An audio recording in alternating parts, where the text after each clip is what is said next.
Welcome to Call to Purpose. I'm Tony Riley, and we are starting a new season where we are interviewing inspiring women. Today, joining us is Jenna LeBlanc, the founder and owner of Winton and Waits. Welcome. Thank you. I'm happy to be here. It's good to have you. Thank you so much for joining us today.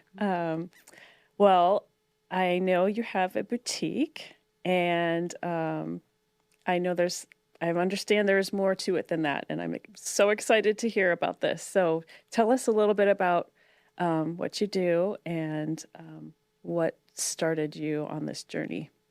Yeah, so Winton and Waits is really a lifestyle brand. So we have different segments to the brand. One of them is our retail stores, our retail segment. We've got a boutique in Fort Worth and one in Aledo that we opened just this past June. Congratulations. Thank you. So exciting. I know. And so that's really the place that people can come and experience our brand. We also are online, but we are unique in the fact that a lot of the products we carry, we actually design in-house. And so I launched a line of clothing this past January. We've been traditionally a accessories brand. We have a little bit of self-care and bath product, things like that as well. And so we sell those things wholesale to stores that carry our brand all over the U.S. We show in the Dallas Market Center. We're launching in Atlanta. And so we've got almost 30 reps that sell our products across the country. So people may be, especially like our local customers, they may be shopping in, Florida or the Carolinas or whatever and go, oh my gosh, we saw your brand in another boutique. And so that's kind of exciting for them, cool. To say, oh, you're our local brand and you're not just in Fort Worth. And so, so that makes us a little bit unique, but then we also curate other brands that align with our products in our retail store. And so you can buy anything from a baby gift to home decor. You can build a gift basket, or we have a little bit of men's stuff too. So, we just kind of carry all that. And then the other sector of our brand is our short-term rentals. So we design vacation homes and rent those out. You can have an experience there as well. Which I just learned about. That is so cool. You're I had gonna no have to come idea. stay. Oh, we'll have a women's retreat. Yes. We have one on the lake in Granbury that is perfect for retreats because it sleeps like 37 people. So wow, That's amazing. Oh my gosh, I love it. Well, I'm going to want to hear more about that later. But I wanted to say that I love, so you and I met because we had come in and my friend bought, actually Amy, who's our other host, and she's the founder of our nonprofit. She had found out it was it was the anniversary of my mom's passing, and she bought some flowers that were on your premises. We had a vendor that we were you had a hosting. vendor in, and she bought a vase, and it was just so beautiful, and it was such a special moment. And I remember you saying something about this is one of my favorite parts about what I do is connecting people. So can you tell me more about that? Yeah, well, I think when I sort of witnessed you guys having that moment in the store, really that's part of the driving force of doing retail. Retail is super hard. Like no sane person gets into retail. Oh, but we all have to be a little off. But yes. But that when it's a driving force that's different than just the transaction of like selling a product. It's important that we sell products because we need to stay in business. Right. But it's the community connection. It's that piece, using our space for something more. That really kind of drives us toward doing the hard of having a retail operation. We do make and take classes, which, we have creative events and things, and you can come and host friends and have an experience together in the store. And there's just things that we do that are a little bit different because we care about the connection. Those things cross over into our wholesale and into how I do my business, for my design aspect as well. We work with women groups all over the world, and we care about sustainable efforts. We care about fair wage. We know the people that we work with. we work with a lot of artisans in India. We've been to India. We've sat with them. We know who they are. So all of those things are things that we care about, and it may not be the first thing that we talk about in our business necessarily, but we just trust that that God's going to use that if we put that platform out there and that opportunity out there, that he'll use that, and he'll send us the people like you guys came in that day, and y'all had that special experience, and then that kind of puts wind in my sails too, to keep going and doing what I do because it's meaningful. Wow. Well, that's really inspiring to hear that that's like, so how did you come to that point? And I want to know, I also want to know, I've read online, but I want you to share like where the name Winton and Waits came from. Yeah, so that's kind of all intertwined. But when people ask that question in the store, we don't necessarily have a lot of time to talk about it. Kind of my short answer is Winton Terrace and Waits Avenue are two stores that I lived on in Fort Worth.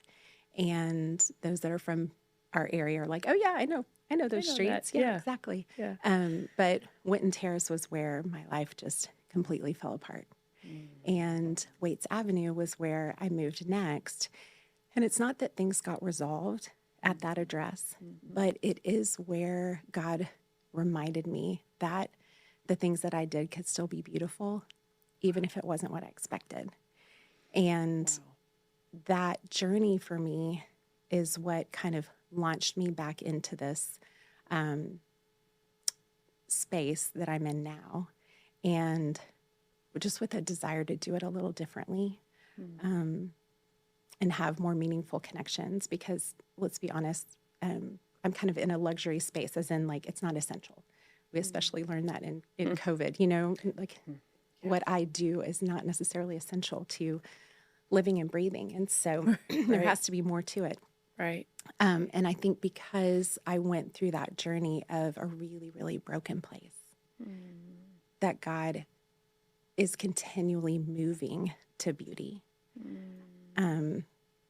I wanted to see if I could connect this non-essential part, something that God's created me and gifted me to do, and something that I love doing. But how can I connect that and make it more meaningful and less just like a transaction? So Right. I think it's amazing to hear so many stories about how the bad part of COVID, what the goodness and greatness that came out of COVID. Yeah. Like, everyone says, oh, COVID was awful, but I've heard so many stories recently. Well, if COVID didn't happen, then we wouldn't have gotten to this place, or we haven't, which is what my book's about, is all the good that came out of all the bad. It's amazing to me how many stories it is, and more and more recently, I've been hearing those stories about, yes, I was doing this, and yeah, it was bad about COVID happening, but look at how much greater it is now because of COVID. Right. Because you may or may not have done necessarily those things, at least maybe not right away. Yeah. But the fact that because of COVID, you ended up becoming greater and doing more kingdom work, perhaps. Yeah. It's just and beautiful. God had started that in me, long before we didn't even know COVID was coming. Yeah. But he had started that in me just because of what had happened in my personal life. So, it was back more in like 2013, 2014, when my life really started heading in a direction that I hadn't planned. And I ended up going through a really destructive and difficult divorce. And I wasn't a child of divorce. I wasn't, that just wasn't something that I was experiencing. Yeah, exactly. And, but I had, now that I'm able to sort of like step back from some of that, and through the course of just, counseling and help and support over the years, just realizing that I was in a really destructive marriage long before what led to our divorce, which was an affair and some really difficult things that happened. And I share a little bit. You had said that you had read a blog post on our website, and I share a tiny bit about just how jarring the effects of going through a relationship where there's an affair involved. But what I realized kind of walking out was that the affair really was, well, it wasn't the first time that something had happened outside of our marriage, but that wasn't the most offensive part. It was really an emotional trauma that just sort of resonated in all these things. There was a lack of mutuality. There was a lack of just care, and it just piece by piece just tore away at who I was. And, you know, we're responsible for our own selves, right? Yes. We're responsible for that. But when you're in a situation where there's deceit and there's just constant trauma, information and trauma, that you're having to work through. And again, like I didn't have a friend going through that. I didn't know how to do that. Yeah. And so I look back on it now and I'm like, wow, girl, real proud of you. Like, you made it through. Thank God But and thank God you're not in that anymore. Right. And that part is a gift. And that's what's so weird about it, because I'm a champion of marriage and the sanctity of marriage. And like, I don't ever want to have anything that I say dissolve the importance of marriage, or that you should leave a disappointing marriage. But at the end of the day, really what ended up happening, I would have stayed because I always just held out the hope that God was that was going to be part of our story, and that I could forgive those things if we could just move forward, and maybe we would help people, and maybe we would do these things together. Yeah, because that's what I feel like, that's why God gave us marriage, is so that together you can do greater things than you can do by yourself. Yes. And so that was sort of always my hope, is that I was holding out for that. And I had a counselor ask me one time, do you think that you were just like living with a mask, and you, just didn't want people to know what was going on all these years? And it's like, I need to think about that. But the more I did, I was like, I don't think so. Because I think generally I'm a pretty authentic person. I'm a pretty open book. Yeah. But I think it was like, I didn't want to cause any dishonor to what the future might hold. And so I held it in. And I know that you have pieces of your story, because I read your book, that I feel like you're that. In a way, I feel like you're telling my story. You're like, oh my gosh, like I know exactly what you're talking about. Like everything you have said so far, I'm like, oh my gosh, yes. And people who have been through those things do. It's like this weird kind of language, I guess, that we use. We don't even realize that we're speaking it. But someone that has experienced some of that are like, oh, I know what you're talking about. So as it relates to the name of my store, I named it Winton Waits because that's my broken to beauty piece. It doesn't say that as a tagline, right? Ask me about my story. Right. But the people who are supposed to ask me about my story do.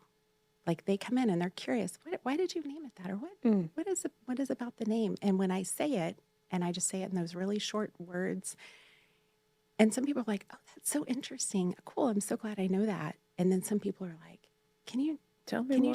Can you share more?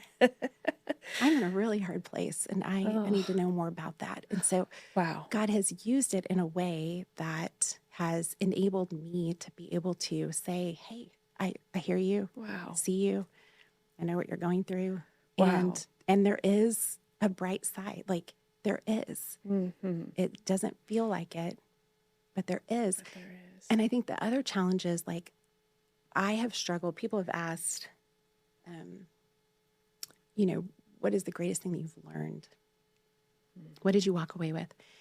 And I think one of the greatest things that I've learned, not mastered, but I'm learning, is to be able to hold in one hand the really difficult things, the painful things that have happened, and then hold in the other things, the joy and the good and the hope and the great things.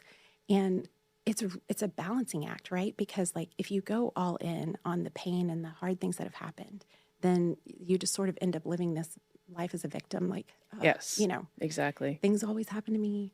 Yes. But if you, because you're focusing on that. right. But then again, I've seen other people who are like all in on, like, I just want to forget everything and I just want to pretend like everything's great.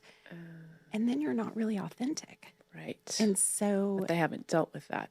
Right. You have all these unresolved things because you can't feel it, right? Yes. And so I think that's been my greatest like life lesson is taking the hard and the joy and letting them bleed together. And being able to say like it's not one or the other, it's both. It's both. And you can live with both. Yes. And you can experience joy and you can whatever without disowning what has happened in your past. And exactly. so all of that, I mean, it's a long way to say what is the name this about, is but fantastic. No, keep going. all of that is really the driving force. I grew up in the fashion industry. My mom's a designer. I grew up around it. I worked market for her. And so it's a very natural, I graduated with a fashion degree. Like it's a very natural space for me to be in. And so when I launched this brand 7 or 8 years ago, it was just, I had done things in the space before. I'd had a retail store before under a different brand. I was in the event industry and had done luxury events for years. And so I had always done creative things. But when I launched back into this space, it really was important for me, for people to have space to share their stories. And for even our artisans that we work with, like they have a story and I have a story. And then that product that we're making has a story because it's been through our hands and their hands. And then it gets into your hands. And then like Amy did, she bought a gift for you. So it's like from Amy's hands to your hands, she has a story, you have a story. Yeah. And so. And then I shared my story with, with yes, you. and then you shared your story with me. I mean, and here you are. crazy, right? It's crazy. It's crazy. Stories really are what connect us. That is what, that's the most meaningful part of our earthly life, I think. Yes. Is our stories. And they're not always pretty. No, they're not. And I know I say this in my book, but I can actually go back and thank the person that I had that awful relationship with, as difficult as is. And I'm not taking away from the horribleness of it, but I am thankful. I never want to go through it again, but I'm very thankful because he has taught me so much. And I don't know if I would be sitting here right now if it weren't for that. And we've gotten connected with Hager's Heart, which, I know you. It's a dear to our heart too. Yeah. So it's just amazing. And if, and I had asked about sharing, someone had warned me about sharing a particular story in my book about them coming back at me, like, what if they come after you? Yeah. And it was like, and I prayed about it, and God was like, well, if you don't share it, you won't be helping as many people. And he's like, trust me that I'm going to protect you. And, and I've thought, well, if they were to come after me, I'd say, so you're admitting it's you, that you did that. So it's just, I'm thankful in that I've learned so much from it. Yeah. And it's the same with you, that you went through this horrible thing, but look at how many people you are helping because of this, and you can inspire other people that are going through it or that are in the deep dark valley right now, and you can say it gets better. We can get through this and lead them to the Lord and inspire them. Well, and I struggled with this a little bit along the way too, and I know so many people do that grow up in the church or have a believing family that, that whole God hates divorce or divorce is not okay or it's not an option. And while I do believe that's true, one of the things that really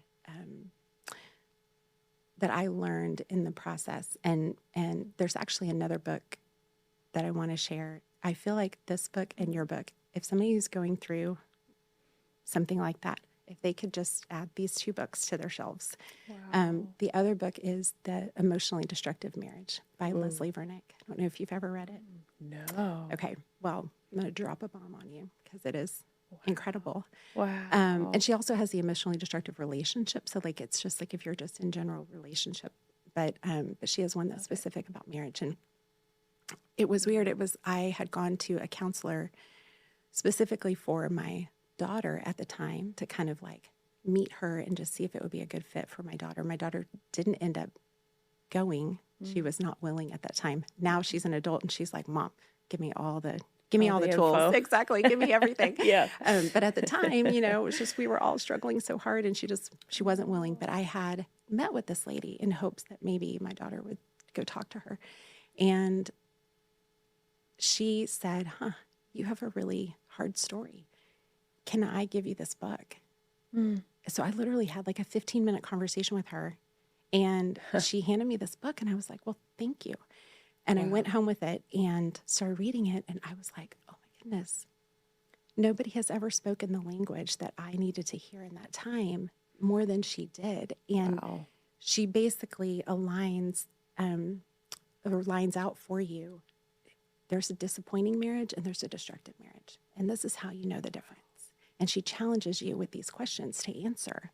And then if you're in a disappointing marriage, okay, these are some tools and these are some things you can do to encourage your marriage to move in a different direction. Oh my goodness. And if you're in a destructive marriage, these are the things you can do to either stay well or leave well. And it was a pathway to get me to a point where I'm like, okay, I have a firm footing. Like, I have been to counseling and all of these things and I know you guys talked about this on your previous podcast, like there's a difference between good counseling, bad counseling. And it feels really hard to challenge somebody when they're in the professional space and you're like, this is not working. This doesn't feel good. Mm-hmm.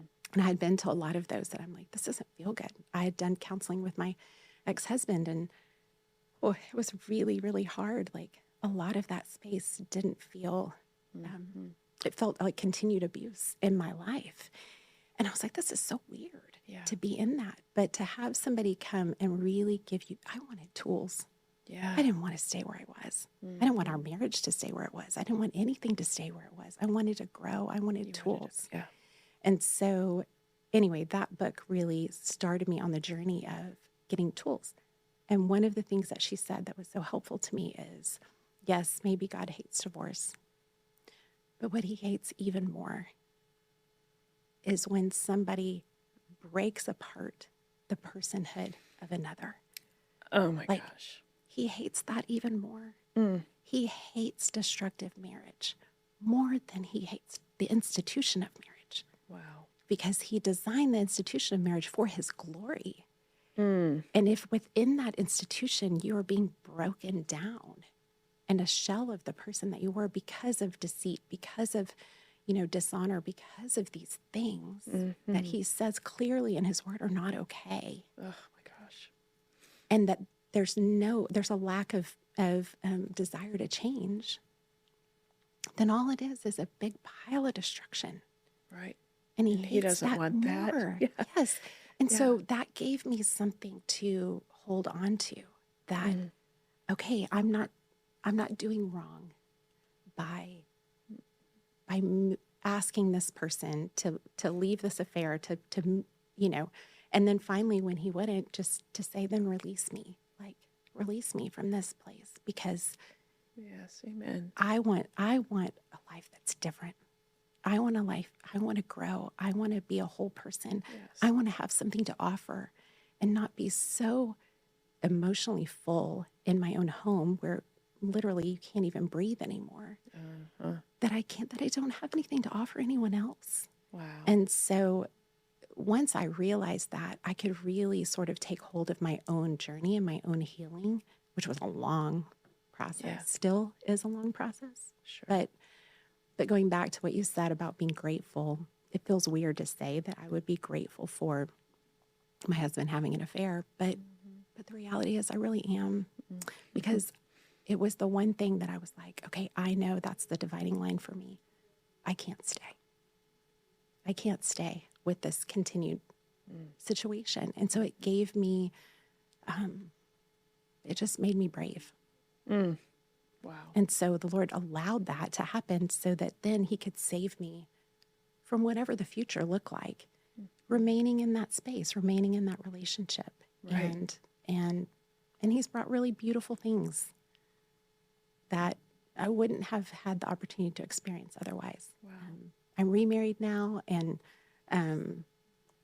I would not have had the opportunity to experience somebody who looks at me and just says, like, I just love everything you do. Like, I want to be a part of it. I want to be involved. I want to help you. I want to physically, I'll give you my physical time. I'll give you my financial resources. I'll give you my, whatever you need. Oh my goodness. I will give that to you.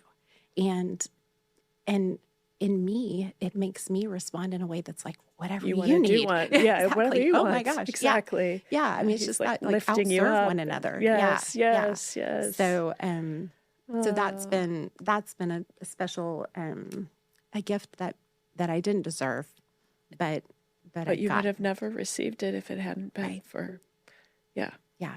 And people are people. Like, Yeah. we're all hard, right? And my husband now, and we dated for 5 years before we got married, before we got engaged, and then another year before we got married. And so we did a lot of work, a lot of hard work. He came from a really hard place. I came from a really hard place.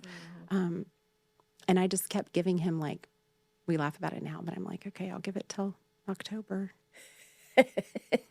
I'll give it till January. Like, he didn't know that I was saying this. I think he was too. But I mean, then come October, like, I see these little, like, pieces of him that, like, he's willing to grow. He's willing to change. He's willing to do these hard things. And I am too. And so, like, okay, let's see where we can go next. And then all of a sudden that led to, we had enough, experiences together that launched us into the space that, like, okay, we feel confident moving into this marriage relationship because we're committed to never stopping the growth and the change. We're willing. Yeah, you're both willing to make it work and doing whatever it takes. Well, I really, really appreciate you sharing your story. It took a lot of courage, I know, to do that. And I have a feeling this is going to inspire and help a lot of people.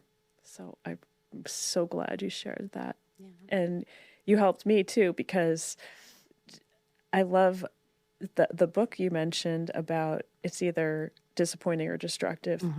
That's like, that really resonates with me, because you're right. Like, if there's a big difference between disappointing and hard destructive. Marriage is a marriage that you should consider leaving. Some Exactly. are really worth reinvesting. Some are really, yes. And I've seen that happen. I've seen people, I mean, even after affairs and different really difficult things, Sure. but I've seen people repair their marriages. It can happen. It can. But both parties have to be willing. Exactly. Yeah. Yeah, you both have to be in it fully, 100%. Yeah. And that was something I write about too with my current husband as well. Like, he's in it, I'm in it, even when we fight, even when we disagree, even when, we're cranky or whatever. We we make it work. We want it to work. We want it to work. Yeah. So I love that. Thank you so much for sharing that. You're welcome. So one last question for you. How do we know that we can trust God? That's a multifaceted question. But Besides his promises, Totally. where have you seen Yes. him where you're like, oh my gosh, yes, Yeah. of course I can trust you? I could write a whole book on the things that where he has shown Maybe up. you should. Oh my gosh, I'll leave that to you. But there was a moment I remember, just kind of in, like, my deepest place, and I was at church, and it was during worship time, and I just remember thinking, if I lose everything, like, if everything goes away, if I lose everything, including, my family, my kids, what if my kids don't trust me anymore? Like, just, there's so much to lose. But if I lose it all, is God enough? Oh, wow. Is he enough? And I'm singing these worship songs that I've sung, and for years, And now I have to like put that into action. Like that's what I felt is, how do I put that into action? It's my time because my life is falling apart. And I remember in that moment agreeing that he's enough. Wow. He's enough. And I think when you're on a spiritual journey, there's always that like, oh, well, sure, when bad things happen or whatever, like, I trust God until they do. Until they do. And when you're there, I didn't know what I would do. I didn't know really what I would say. I was asking myself that question, what are you going to do? But when I made that decision that he's enough, it changes everything. It changes everything. And so, because not only do I say I can trust him, but I'm willing to live that out. And so that has played out in my personal life, not perfect. No, like, nothing this is. is not, the world is not Nothing perfect. is. Life is Not not until perfect. we get on the other side of eternity. Yes, Yeah. it's broken and hard. Yeah. But it's played out in my personal life. It's played out in my work life. It's played out with my team that I work with the women I get to work with all over the world, with my friendships and relationships. I can trust him. He's proven that. Amen. And I'm so glad that I made that decision and didn't go run the other way. Wow. Well, you are a true testimony of being in that place and being okay with God's will. Yeah. And other people will too. Yes. Well, thank you so much, Jenna, for sharing your story today. Of course. And a little teary. Yeah, I know. Me too. Man, I was trying to get my lip not to quiver. Thank you so much, Jenna. Absolutely. And please tell us your website address. WintonAwaits.com.